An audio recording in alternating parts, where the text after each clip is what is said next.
Silakan duduk Bapak Ibu yang terkasih, Shalom. Bagaimana kabarnya hari ini? Saudara, di tengah keadaan yang semakin tidak menentu, ya kita harus tetap percaya bahwa Dia Tuhan yang selalu menyertai kita, ya bahkan apapun. Mari kita tetap melihat dengan cara pandangnya Tuhan, tetapi jangan terlena. Ini adalah waktu-waktu kita harus berjaga-jaga hari-hari ini. Kenapa? Karena ya kita melihat keadaan dunia. Ya, sesuatu yang menakutkan ada di depan mata saudara. Ya, jangan merasa aman, jangan merasa nyaman. Iya, saudara, bagian kita adalah melakukan apa yang harus kita lakukan. Keadaan zaman biarlah Tuhan yang menentukan. Tetapi kita harus pastikan kita dalam keadaan yang siap. Hari ini tema dari gereja adalah tubuh kita sebagai bait Allah. Ya. Kalau kita menyadari akan hal ini, saudara, kita akan tahu semua boleh hancur. Tetapi kalau kita percaya Tuhan ada di dalam diri kita, Tuhan ada di dalam tubuh kita, dalam baitnya, maka tidak ada yang perlu kita takutkan. Ya, bagian kita adalah hari-hari ini mempersiapkan diri, benar-benar menyadari bahwa tubuh kita ini adalah bait Allah, bait Roh Kudus. Dan kalau kita tahu tubuh kita bait Allah, bait Roh Kudus, apa yang harus kita lakukan? Mari kita buka bersama ya. 1 Korintus pasal yang ketiga, ini ayat yang saya dapat dari gereja saudara ya. 1 Korintus pasal yang ketiga ayat yang ke-16 saudara.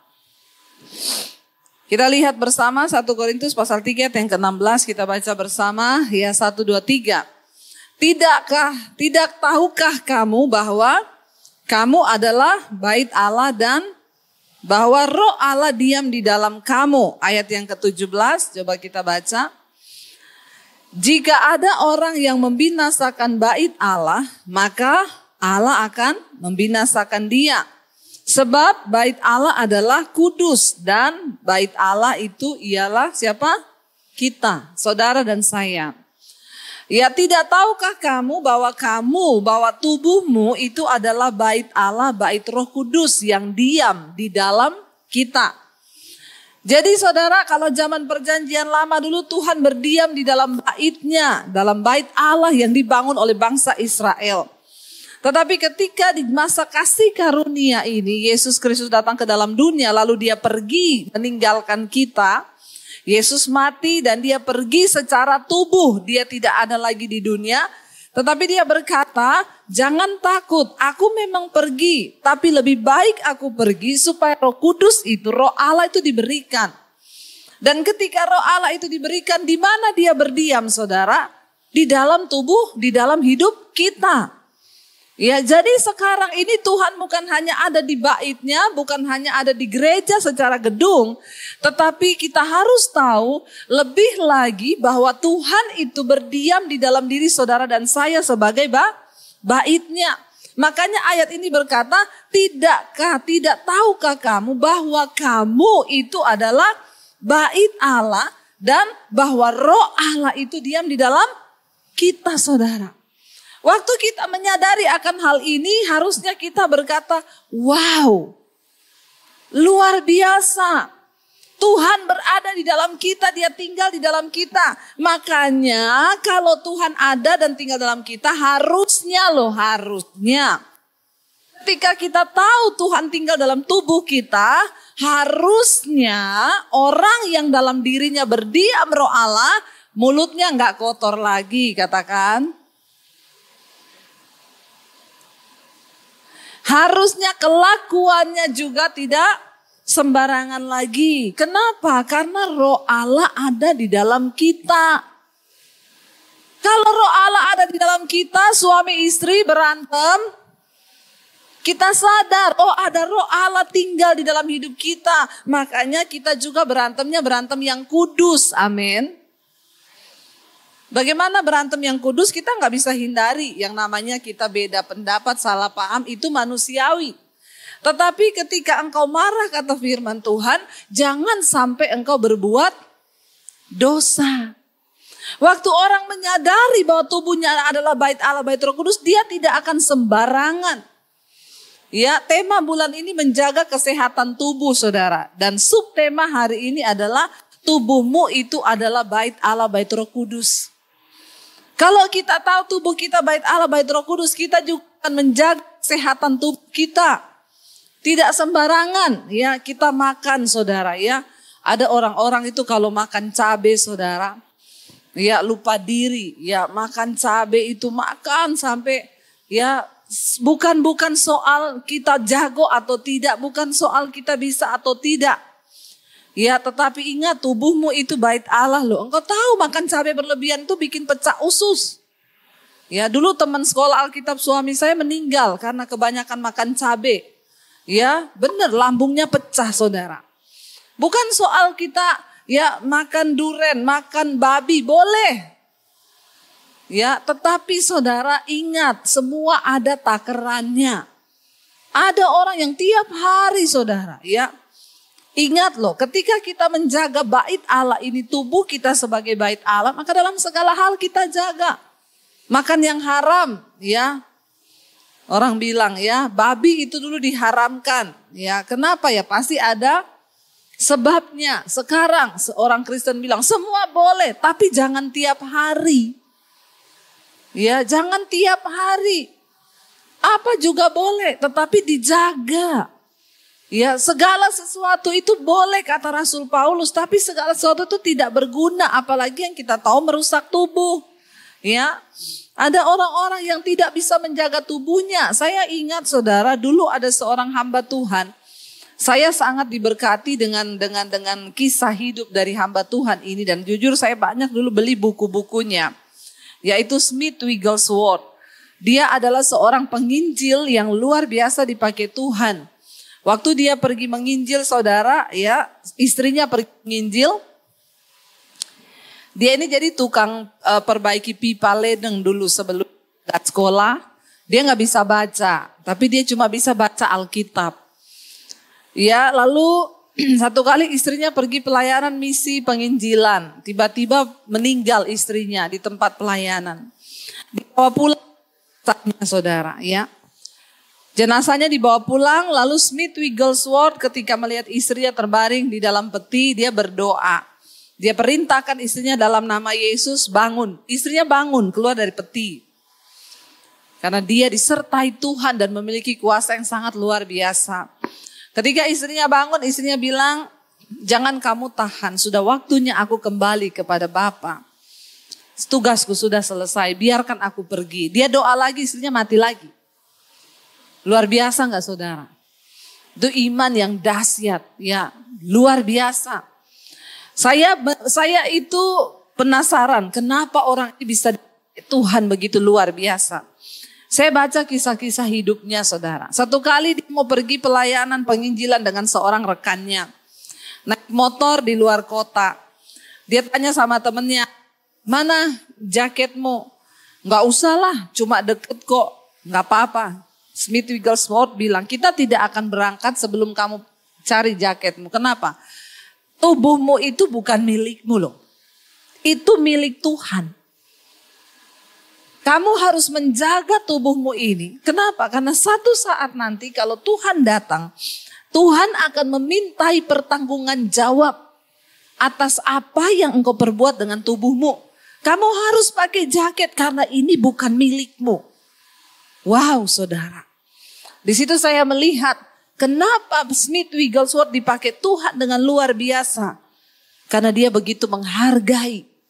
Tubuh ini miliknya Tuhan, saudara gak boleh sembarangan. Bapak-bapak yang perutnya mulai agak gede nih. Ya, maaf loh ya, kita sedang berbicara tentang kesehatan tubuh. Saya tuh kadang kalau lihat bapak-bapak yang perutnya gede banget tuh saya bilang sama suami saya, itu bapak kok gak capek ya? Saya aja dulu hamil ya 9 bulan. 9 bulan tuh saya capek loh bawa perut segede itu loh. Saya bilang sama suami saya, kamu jangan sampai kayak gitu ya. Kenapa? Capek bawa perut segede itu loh. Saya dulu cuma 9 bulan saudara. Itu aja saya serasa ngep ya gak bisa napas. Jadi bapak-bapak, tubuhmu itu adalah baitnya. Jangan marah kepada saya, bilang amin. Kita ini membahas sesuai tema dari gereja loh. Ini bukan saya loh yang bahas bikin-bikin sendiri ya. Kan soal menjaga kesehatan tubuh. Ya, lalu ini subtemanya minggu pertama adalah tubuh kita sebagai bait Allah. Harus dijaga. Ya.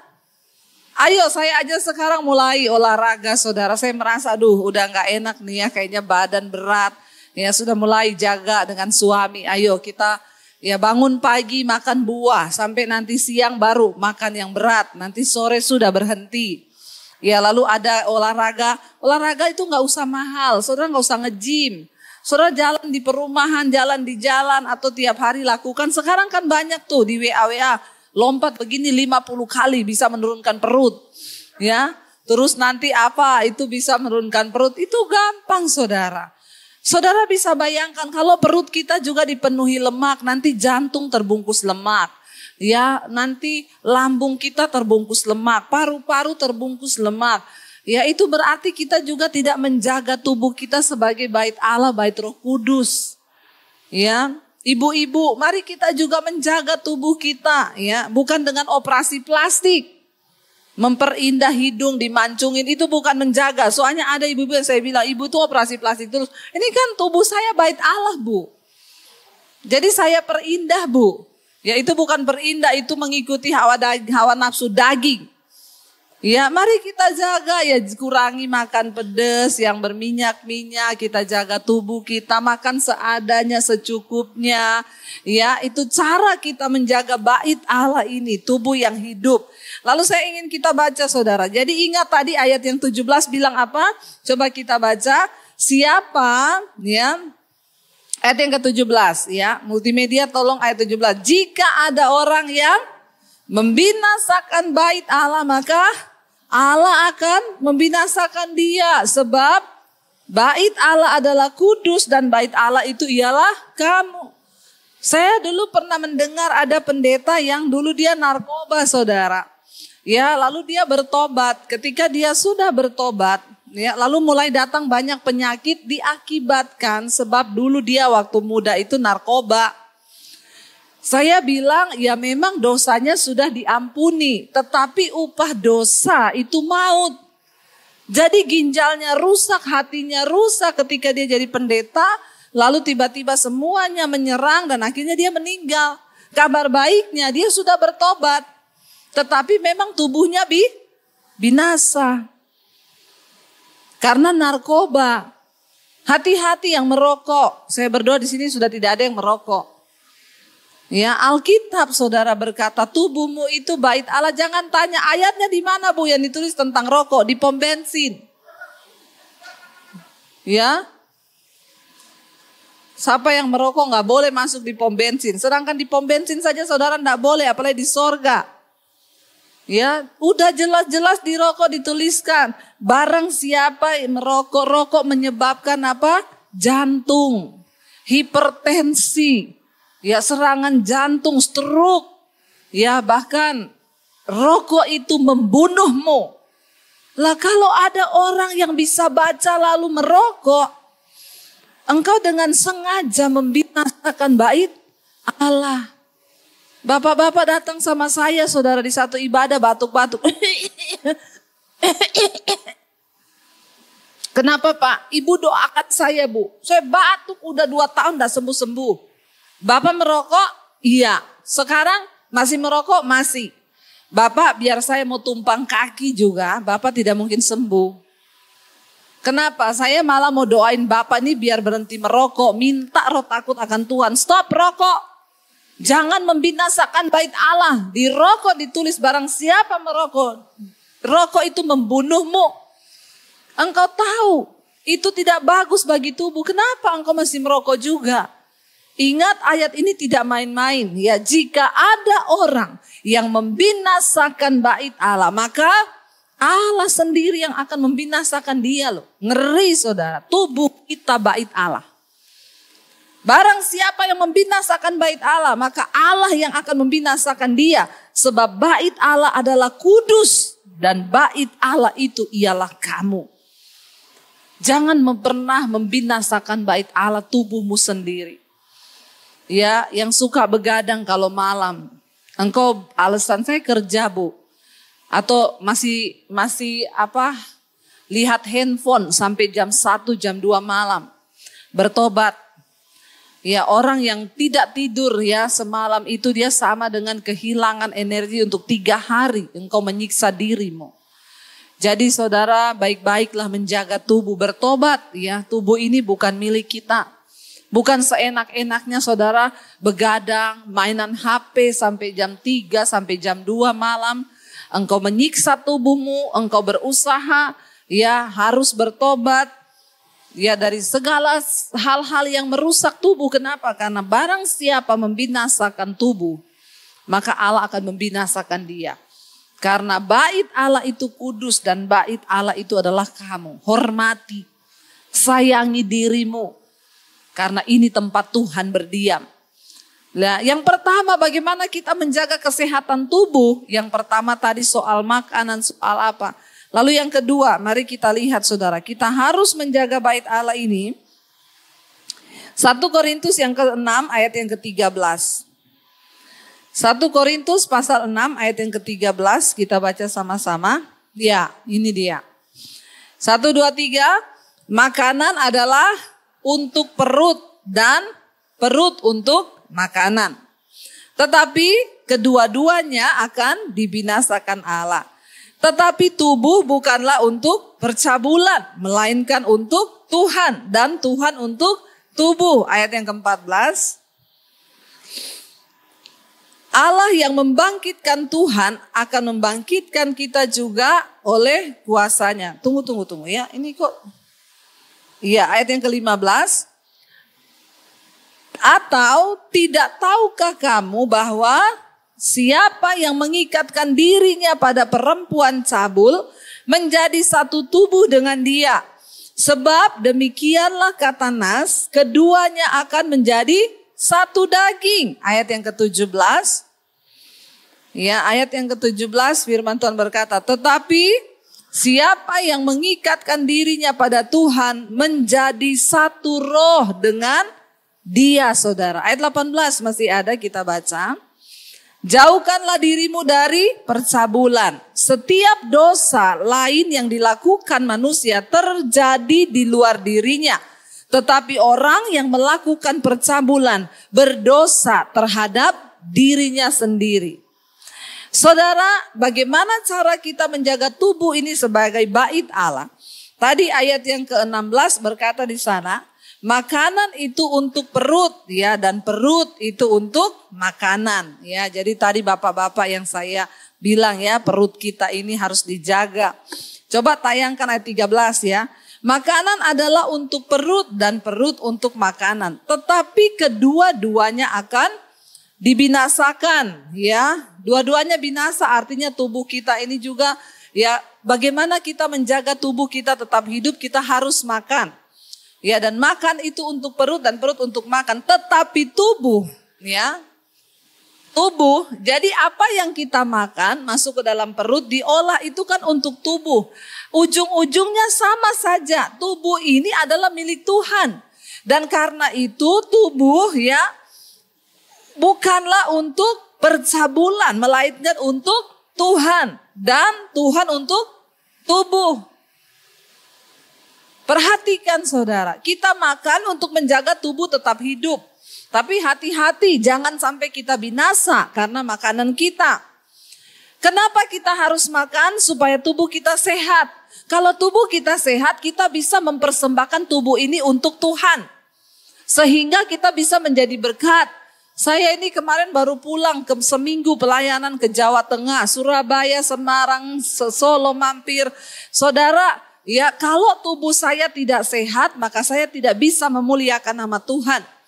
Maka saya tidak bisa melayani karena saya tidak menjaga tubuh. Ya, tetapi dikatakan tubuh ini untuk Tuhan dan bukan untuk percabulan. Bagaimana cara kita menghormati Tuhan dengan tubuh kita? Jangan melakukan dosa percabulan.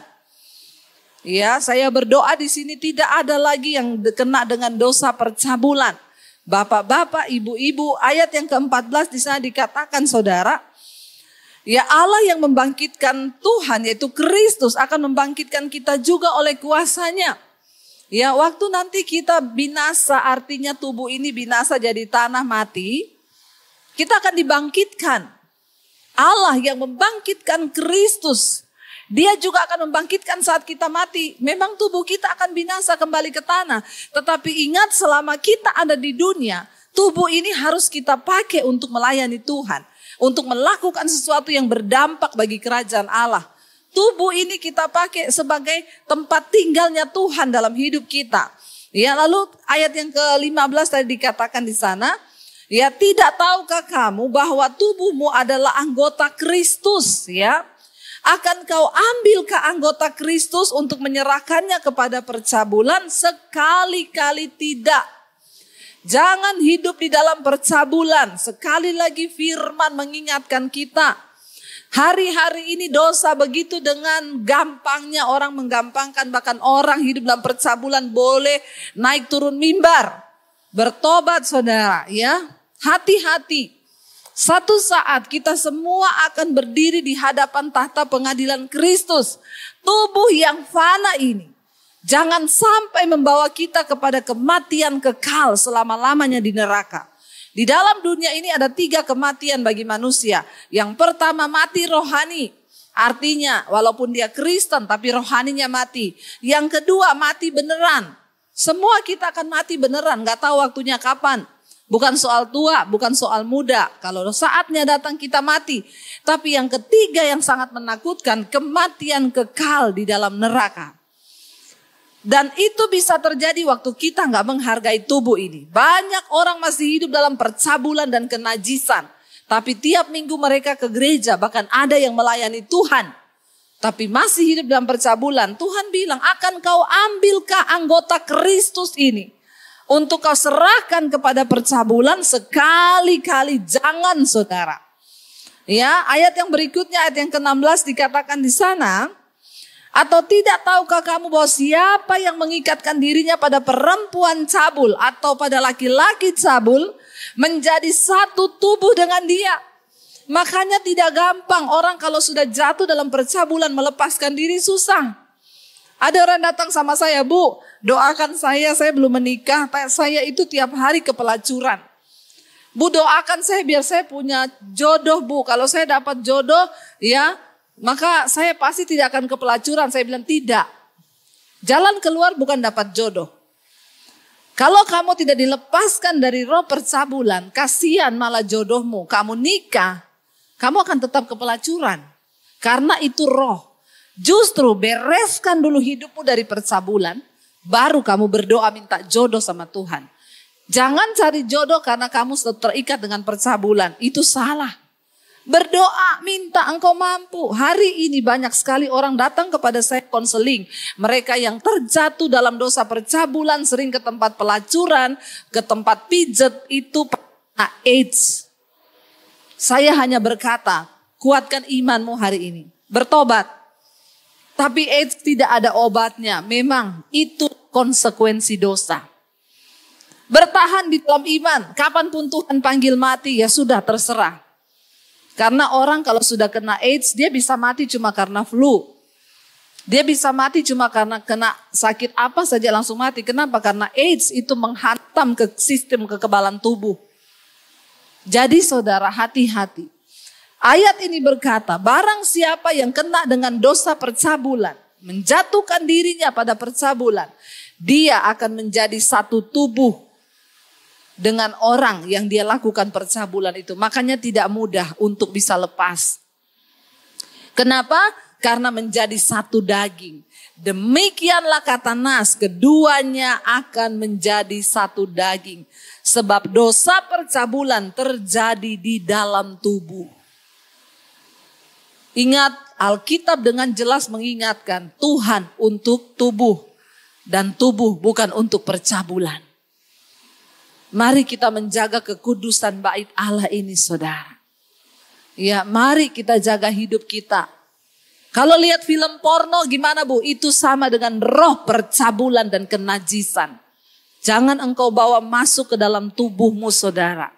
Hari-hari ini kita berdoa.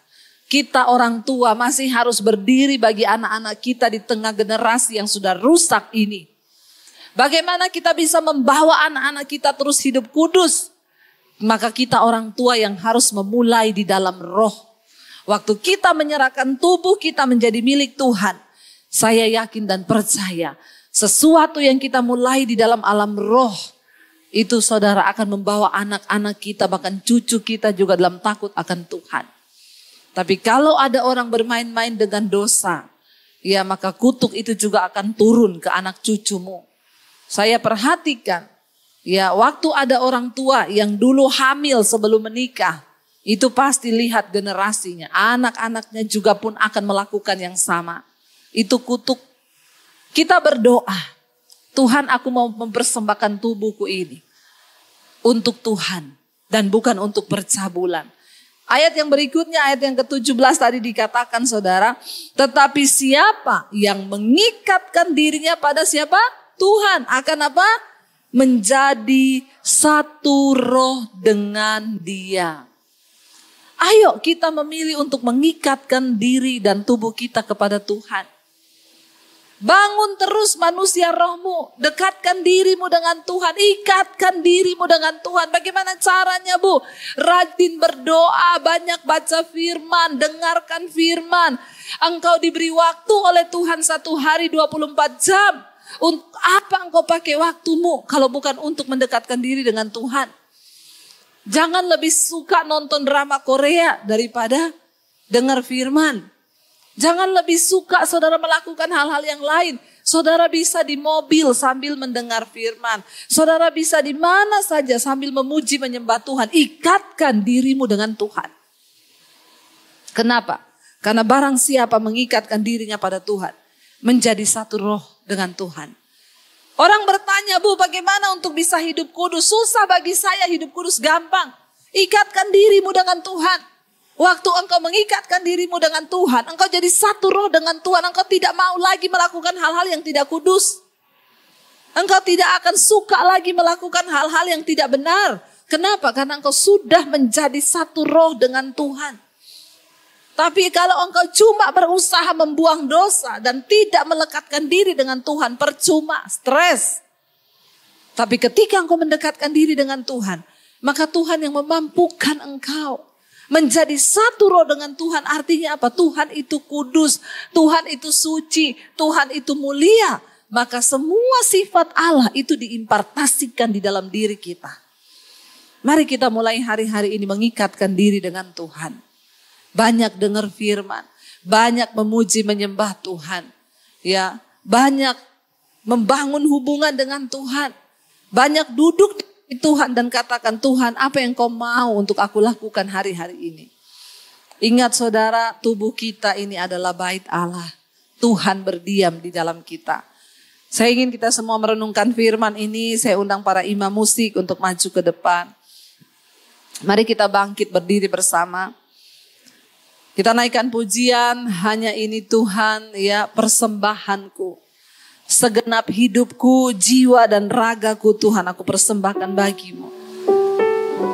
Karena kami tahu tubuh kami adalah bait Allah, bait Roh Kudus yang diam di dalam kami. Datang pada Tuhan saudara, persembahkan hidup dan tubuhmu. Katakan, ini Tuhan persembahan kami yang kami bawa. Bapa, persembahkan tubuhku sebagai persembahan yang hidup. Terima kasih Bapa buat siang hari ini. Terima kasih buat penyertaan Tuhan.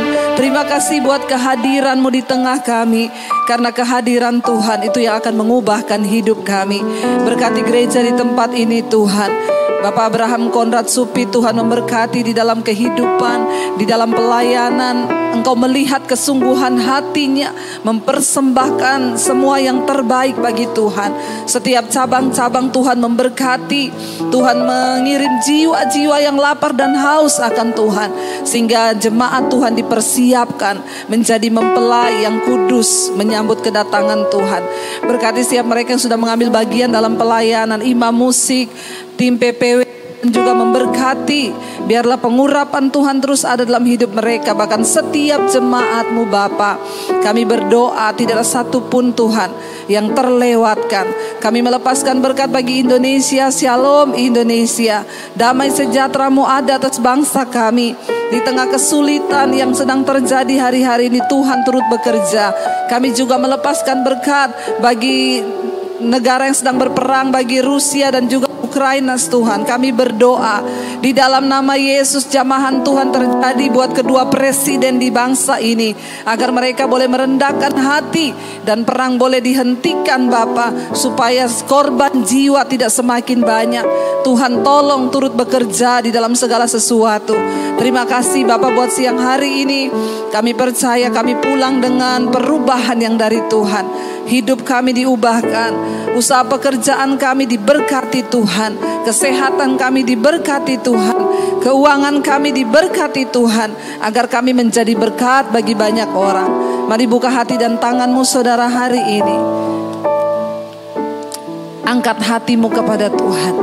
Diberkatilah engkau dalam hidupmu, diberkati rumah tanggamu, diberkati pekerjaanmu, diberkati keuanganmu, diberkati pertumbuhan imanmu. Karena itu terimalah kiranya berkat dari Allah Bapa, cinta kasih Tuhan Yesus Kristus, penyertaan Allah Roh Kudus memberkati hidupmu mulai hari ini, bahkan sampai kali yang kedua Tuhan Yesus datang kembali menjemput setiap kita.